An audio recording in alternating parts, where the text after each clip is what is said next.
I had a friend reach out last month and pitch an idea. Eddie, there's a 150-mile bike race called the MS 150. It's happening right here in Texas near Houston. But Eddie, instead of cycling it, what if we rucked it? And for those who don't know, rucking is essentially walking with a weighted vest or backpack on. He continued, so it takes the bikers 2 days. But if we leave a few days before them, we'll then have 4 days to cross the finish line at the same time. I did the math, slightly less than 40 miles a day. It's a lot. We laughed. No one's done it before. We laughed again. Crazy. But ultimately we agreed. Partially because he's an amazing dude, and partially because I know that the best experiences of my life have all been born of seemingly spontaneous ideas with people I cared about that pushed me further than I knew I could go. We told people, they laughed and said it was crazy. We smiled and agreed. Sure enough, the day arrived.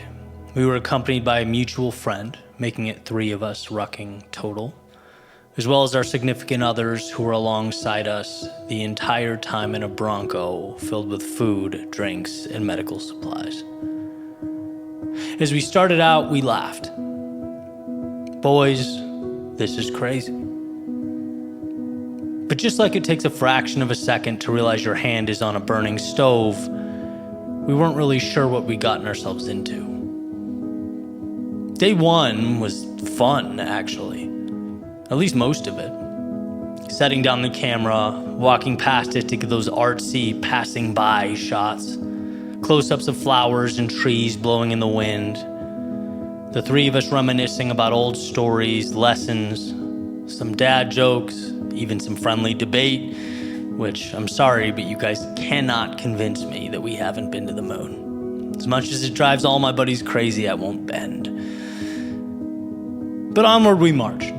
And erosion is subtle, like waves washing up on the beach, except it was the erosion of mind and body. Hot spots under the feet materialized, becoming blisters, becoming open blisters. The sun beaming down began to take its toll. And as it set, we realized we still had 10 miles and it was just day 1. It was now evident that we had entered the cage with the beast we underestimated. And for context, I've run quite a few ultra-distance races in my life. Done the Keys 100 a few times, as well as unofficially twice. Ran across Arizona, Texas. I've run a few halves. The endurance space is not new to me. This type of pain was not new to me. And still, this was the hardest thing I've ever done, by far. To move consistently with weight, just a different ballgame. We're crazy, man, I'd say. Crazy, Keely would reply with a laugh. Eventually we wrapped up, collapsed into the Jeep where the girls met us with blankets and electrolytes. Crazy, they'd say. You guys are nuts. Day 2 was even harder. And I won't get into every little detail here, right? But swollen feet, blisters, chafing, overall fatigue, you get the idea. Each day seemed to get harder and harder until we approached day 4. The final day. Let's fast forward. It's 2 a.m., 2 hours to go, on a freeway that stretched the entire way to the finish line at College Station. My situation was so bad, I was basically walking bow-legged like a cowboy. Step, step, step, step. I could focus on nothing big picture, nothing else. And then somehow, like all things, it just ends. Even the things you didn't think ever would. And the second that finish line was in front of us, there was a monumental relief, to the point that all I could do was cry. And I mean weep like a baby, delusional, exhausted, and overtaken by the understanding that I just did the hardest thing I've ever done in my life. Despite the lightning bolts I was feeling pushing up my body, I was basking in a euphoria that money cannot buy. It's virtually unobtainable without a march of this magnitude. I was higher than I'd ever been immediately after being lower than I'd ever been. Like an elevator that takes you from the depths of Death Valley to the highest point of Everest. What is this feeling? I started imagining a world where I never felt this, where I gave into the pain on day 2, or bowed down to the raw skin or swollen, blistered feet I was working with earlier that day. That was crazy, we said to each other one more time. But as we got into the Bronco and drove towards the hotel at 4:30 that morning, looking out the window, I started to think, maybe it wasn't crazy. Maybe it wasn't crazy at all. Maybe it was necessary. Absolutely necessary. Maybe, just maybe, it was everything. A little piece of life reserved for a small few. Reserved for a select group. A gold mine, gate-kept by nothing other than the question, how bad do you want it? Crazy, on the other hand, well, I think that's more a story of never pushing yourself to that feeling of ecstasy, of pride. Perhaps crazy is having a Ferrari in your garage and never taking it for a spin, never pushing the pedal to the floor. Crazy is being so scared over breaking up with normalcy that there's never that little seed of doubt in your stomach, that fragment of fear, that resistance, where you know you're strong, but you also know the Goliath before you is no slouch. Crazy is never drawing your sword and confronting him. I couldn't stop playing it back in my mind. Was it stupid, or did it remind me that I'm alive? Was it insane, or did it propel me closer to the life I want most? Was it pointless, or was it the point entirely? We'd accidentally chosen the path that we needed most. What we'd done is stumbled into the very thing that makes life worth living. And man, to look back and realize how easily we could have said no, missed it. How crazy.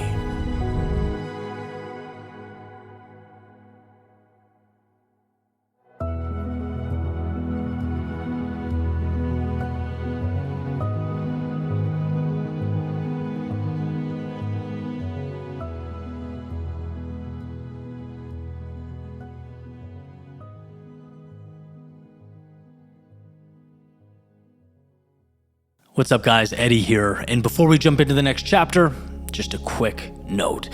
So, as many of you know, every single video that I've ever put on this channel has been created with the intent of building momentum in your life. If you want something physical to anchor that momentum, we've created the brand AGNS, or Always Grateful, Never Satisfied, for that exact reason. It's athletic apparel that embodies the very ideas and concepts I talk about every day.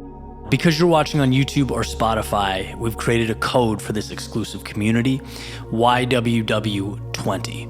You can use that on the website, agns.lifestyle, or right under this video on YouTube. All this stuff is there in the shop. Again, code YWW20 gets you 20% off the entire store. It's a great way to support the channel and also elevate your journey. Let it be a reminder to keep showing up. Appreciate your time. Always grateful, never satisfied. On to the next. I'm going to start today's episode off with a quote. This is from Seneca, and he wrote, "I judge you unfortunate because you've never lived through misfortune. You've passed through life without an opponent. No one can ever know what you're capable of, not even you." A brilliant member of the Your World Within team, Ashley, she sent me a kind of a thought experiment the other day. And she asked, if you're choosing between two trees, right? The exact same type of tree, height, everything 1-to-1. Which one is stronger, right? And one of these trees exists in a very turbulent, climate. High winds, a lot of fluctuation in weather, extreme temperatures, low temperatures, high temperatures, versus that same tree in a, let's just say, more mild, consistent, way less harsh climate. Which one do you think will be stronger? And why? The answer is, well, one, obviously acclimated and adjusted over time. It became tougher and stronger, more adaptable and resilient in the face of turbulence. It's proven itself because it exists where it exists, right? It had to evolve. Couldn't survive otherwise. Had to learn to endure. It's by facing the storm that you learn to navigate its chaos, right? And, having lived in South Florida for a long time, you see some of these palm trees take a beating during, Cat 3s, 4s, God forbid, 5s, and they're still there, right? The inverse, or the opposite example, is the tree that's never been tested because they've never had to be tested. See, every single one of us is stronger than we think and more capable than we know. The question in my eyes, is how often do you give yourself a chance to prove it? How often do you nod your head and kick open the door, trusting that you can take on what's on the other side? We have to be tested in order to evolve. Just like those of you familiar with weightlifting at the gym, building muscle is breaking down old muscle, and then it builds itself back up. A little bit fractionally stronger than it was before you broke it down, right? Rinse, repeat, rinse, repeat. I think a lot of people don't realize that growth is just a lagging indicator, right? It's the product of your strength and your willingness to attack something new in the first place. And sometimes, by the way, life gives you no choice. It throws the kitchen sink at you.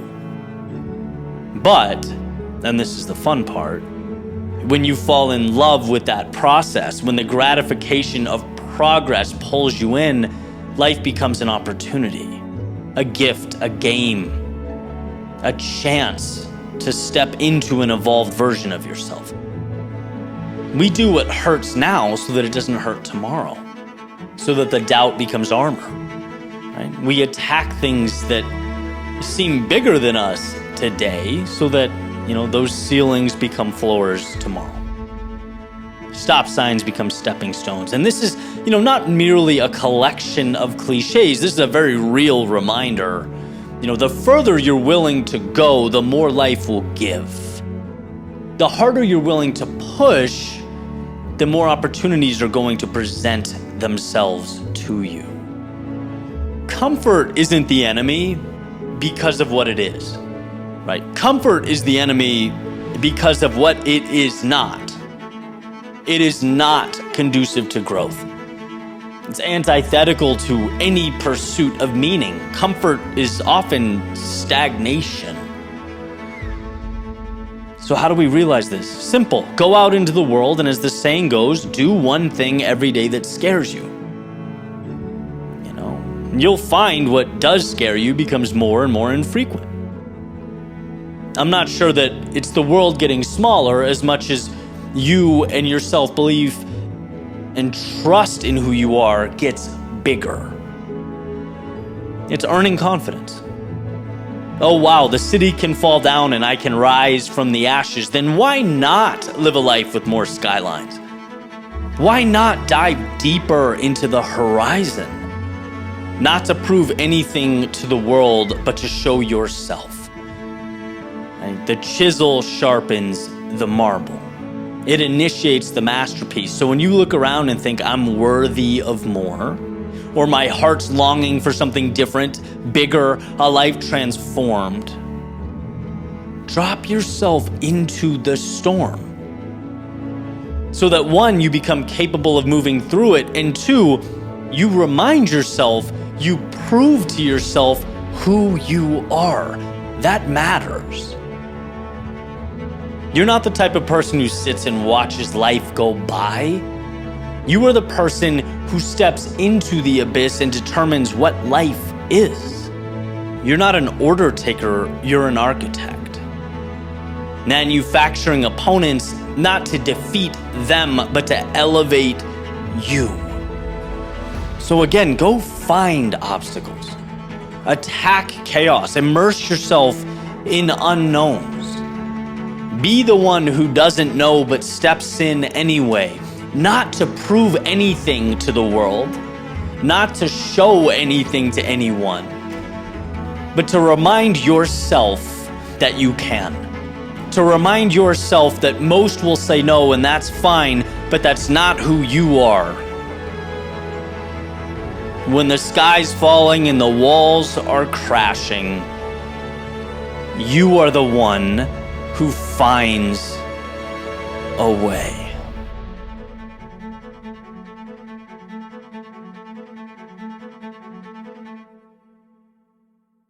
There is one person who can save you, and that person exists in the mirror. I was recently doing an audit of some of the most important conversations I've ever had. Mentors, friends, coaches, people that have changed my life, people that I love and am beyond grateful for.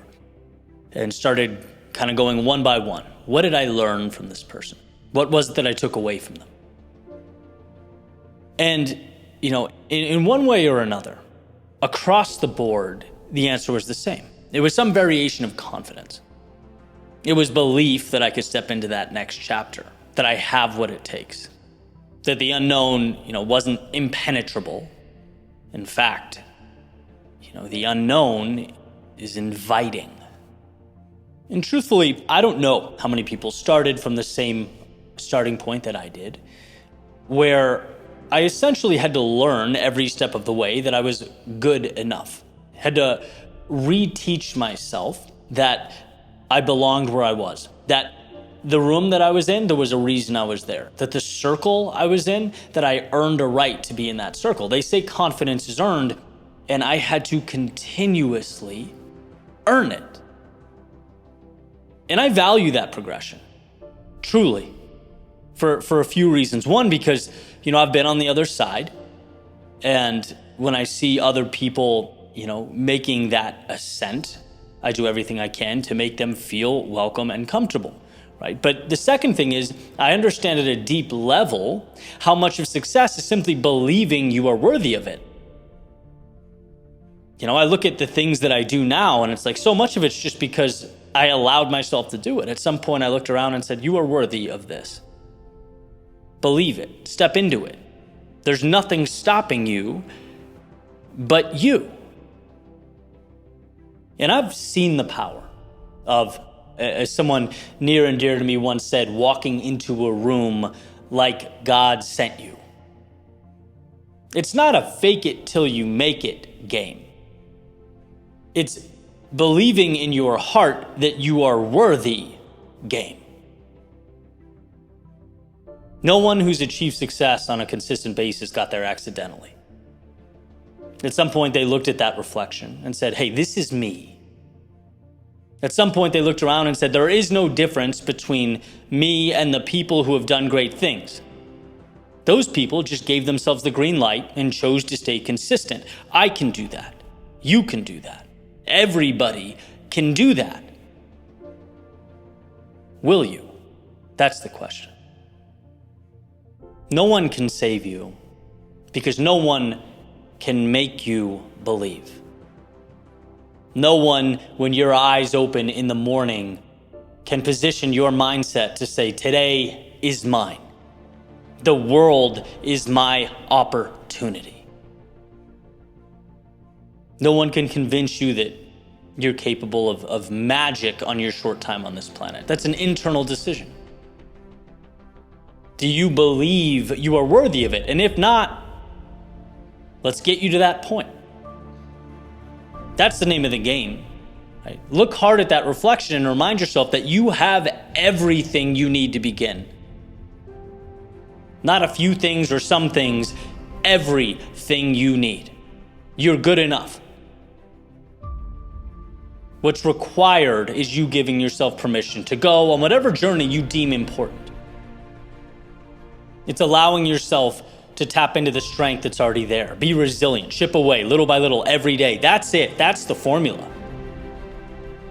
You approach that lane with tenacity and drive, and life changes, right? As the saying goes, days turn into months, which turn into years, and you'll look back and you'll see you're not the same person you once were. You'll see that you had this potential all along, you just had to give it life. See, we attribute complexity to things we don't understand. We assume people on mountaintops were placed there, that they had godlike abilities. And it's like, no, they just believed they were worthy and stepped forward into the night. Just like a seed must be planted, you too must give your potential the opportunity to be nourished by what's around you. When the alarm clock goes off, your eyes open and your feet touch the ground in the morning, remember that getting what you want is far less complex than you think. It's simple. Not easy, but it's simple. You say yes to more and start walking down the road. And you'll change, you'll adjust, you'll evolve. There will be times when you backtrack, course correct, and perhaps even switch lanes altogether. But the gift of going is the best gift you'll have ever presented to yourself. No one is coming to save you, and when you realize how powerful you are, you will have not wanted it any other way.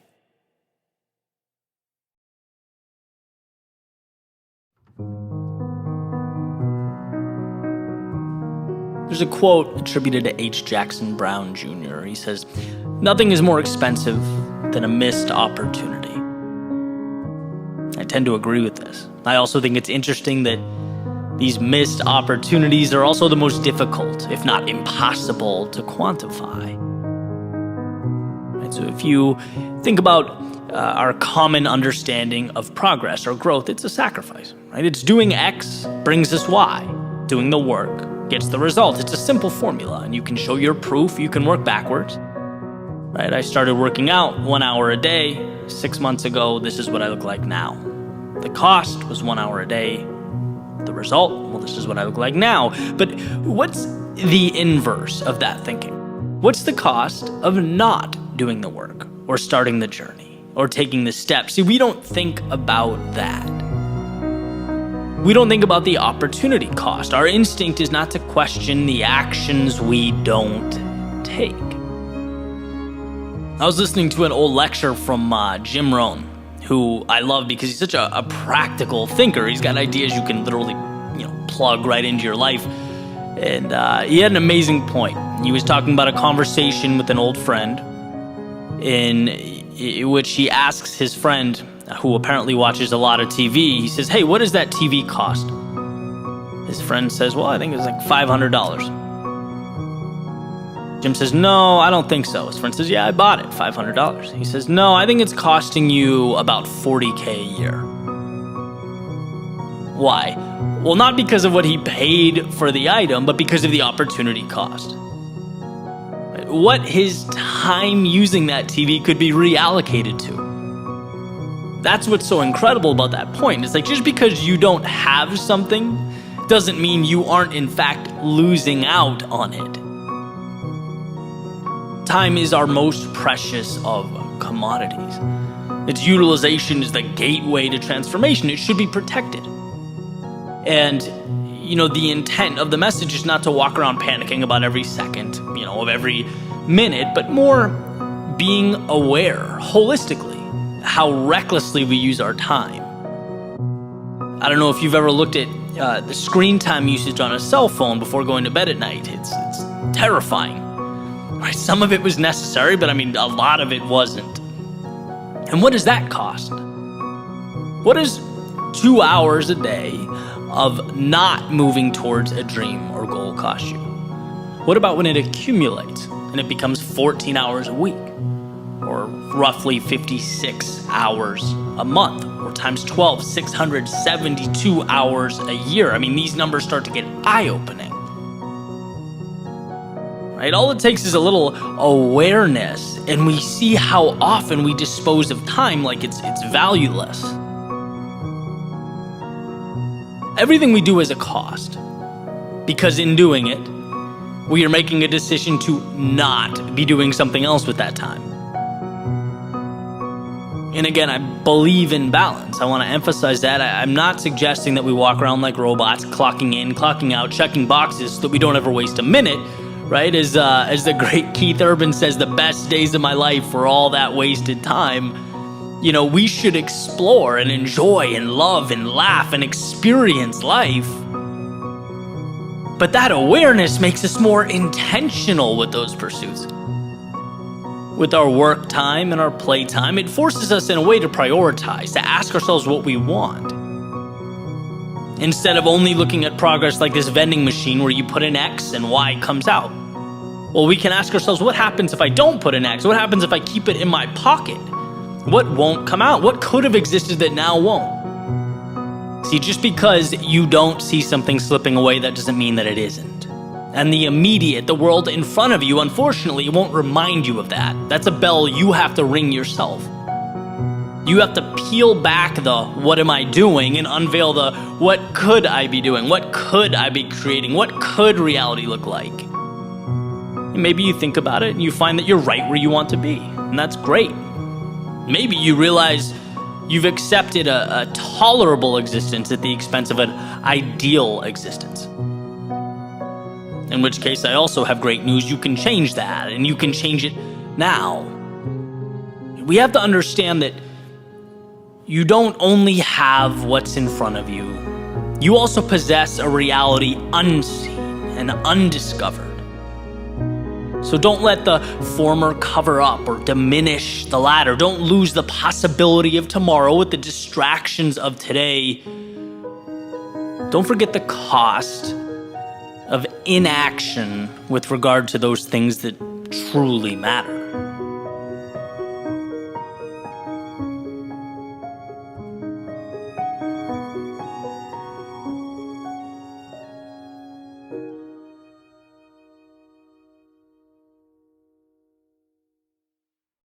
When you look at the mountain, it's easy to be overwhelmed by its size, to let fear and doubt paralyze you.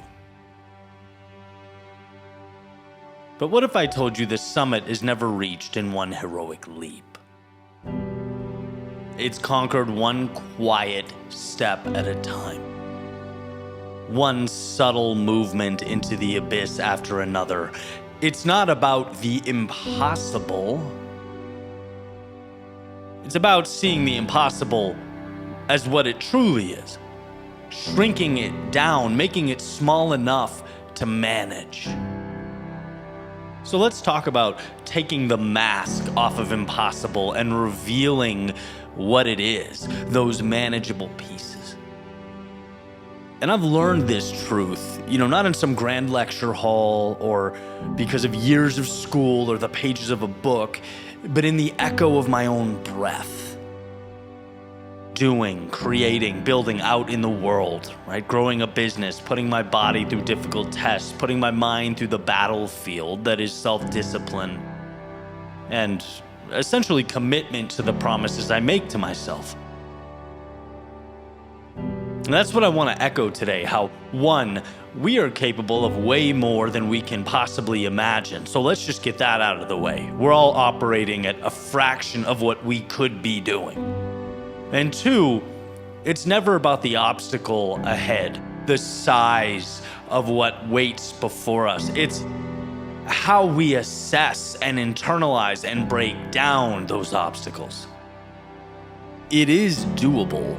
Again, your mind just has to perceive it as so.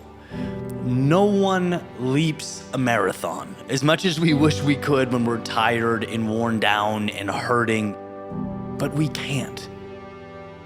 But what we can do is utilize what's around us in a way that helps us win. We can rig the game in our favor. And so here's a quick example that I wanted to share. I like to put myself in these circumstances because it's truly an exercise in taking these giant things and turning them into very real, practical roadmaps. A few days ago, I did an afternoon bleacher workout in an empty stadium in Phoenix, Arizona. Very simple, right? Sprint up the bleachers and then you walk down, recovering. As soon as you get to the bottom, you turn around, you sprint up again. And the goal was to do 30 of these, right? 30 sprints up, 30 walks back down.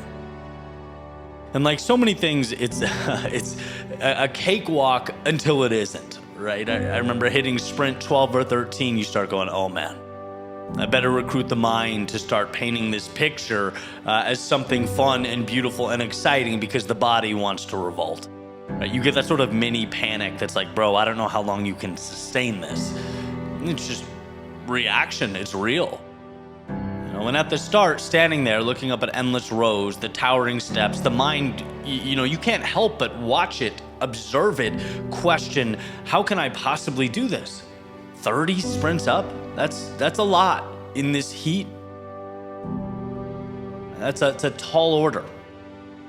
And on top of that, the hardest part is no one's around, right? I technically don't need to be there. Why not leave?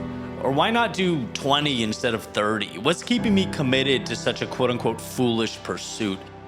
That, when I start engaging in suffering, is always the talk that goes on in my head, the negative self-talk, that whispering, again, you're not at gunpoint here, buddy. Walk away. But I think that's the secret of any great feat, right? Whether it's something as trivial as running up steps or, something as grandiose as starting a business, pursuing a degree, starting a family, raising kids, whatever it is, it's never accomplished all at once. It's never one single push, one massive effort. It's the ability to break it down, to divide it, to transform the colossal into manageable pieces. If you understand this, you possess a skill set that makes everything else in life doable. You're holding a key capable of opening any door. And on those stadium steps, I leaned heavily back into the games I used to play with numbers while running so many times in my past. I didn't think about 30 sprints. I thought about the first one, just one. I'd trick my mind into seeing less, into shrinking the impossible. One sprint, one effort. Then I'd reach the top, I'd smile because, well, the next one was the same, just one more. Turn and go. Turn and go. 17. One becomes 2. 2 becomes 10. The numbers grow, but the method remains. At 13, we're not even thinking about 30. That's crazy. Think about getting to 15. That's only 2 away. 2 sprints away. And then guess what? I'll be halfway. What a celebration. How amazing. What an honor. You're about to hit 15. Focus on that. We're only 5 away from that. It's all you think about. It's all that occupies your mind. Anyone can do 5 more. 5. And guys, I want to be clear. I understand the simplicity and seemingly trivial nature of this. I'm emphasizing it because I don't want you to dismiss it thinking, oh, this is just semantics, or oh, this is just how you talk to yourself. It's everything. It's giving yourself permission to win. It's unpacking the grandiose into the manageable. And that's why it's been so effective for me. I've learned to count in 5s, to count in 10s, to create milestones and markers along the way. Each one a small victory, a reason to keep going, which in and of itself is power, right? It's like you create this little validation, you build it into your process so that you're going to bed feeling like a winner because you are. It's not, oh, I don't have the mountaintop 8 miles away. It's another L for me. No. I took 3 steps today. I pointed out what they would be, I planned them, and I hit them. That's winning. Each one is a reminder that the summit is not some distant place, it's right here, in this moment, in this step. And see, in life, especially when we're going through our most difficult times, it's incredibly easy to get lost in the enormity of it all. The weight of the journey in totality can be paralyzing. That's true in the stadium, but it's just as true in life. We look at our dreams, our ambitions, the vast landscape of what we want to build, and we think, I'm not enough. It's too big, it's too much. I am one person in a very vast world. But let me tell you this. It's never too big when you expose it for what it is. It's never too much when you find the pieces that comprise it.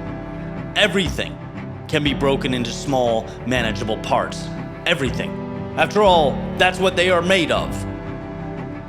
The tiny building blocks are what come together to create the enormity people see from afar. But you're not fooled. You know you're not climbing the mountain in one step. It's a bunch of micro steps, one then another and then another. In fact, it's not even really a mountain when you're on it. It's an assortment of little rocks. And I think about the times I've faced obstacles in my life. Projects that seemed too big or overwhelming, relationships that felt too complicated to fix, dreams that felt too fragile to pursue. The lesson of the bleachers, right? The lesson of one sprint at a time carried me through all of it. Building this media company, every single creation, every video, every story, thinking this could be the one. This will connect with people. This will change the trajectory of what I'm doing here. It allowed me to stay focused, one release at a time, one message at a time. Forget the larger than life aspirations. You can only focus on now. Life is the same as that stadium. The outcome is not guaranteed by our intentions alone. It's shaped by our approach, by our willingness to find a path that makes the outcome actually plausible. Not about erasing pain, but about making pain a companion. About turning the discomfort into an ally, part of the process, turning the task into a series of sprints instead of a single marathon. Never forget, anyone can do one sprint, right? And the fun part is 30 is just one 30 times. Anyone can say, do a wall sit for 15 seconds. Well, 2 minutes is just 15 seconds 8 times. Eddie, this is just semantics. Time is time is time. No, it's not. It's how your brain processes and manages what's in front of it. That's what determines whether you win or lose. Again, a lot of people I know have quit things out of frustration with how far away the finish line is. What they failed to realize is they shouldn't even be looking at the finish line. They should be creating benchmarks, hitting those little victories worth celebrating. Because when the time comes and they look back, they'll see a trail of success so pronounced that it'll be mind-blowing. That's how you win. Whether you're climbing stadium steps or building a dream from scratch, you win by shrinking the problem, by making it so small your mind can't find a reason to quit or be intimidated. Take a breath. Look up at that towering set of steps in your life and then begin one step at a time. You're not responsible for anything else besides that step. And as you know, anyone can take one step. So by refusing to sit in awe of the challenge before us, by pulling out its pieces and stacking them so that they become our foundation, well, that's how we win. That's how we defeat the impossible. By refusing to let it stay impossible.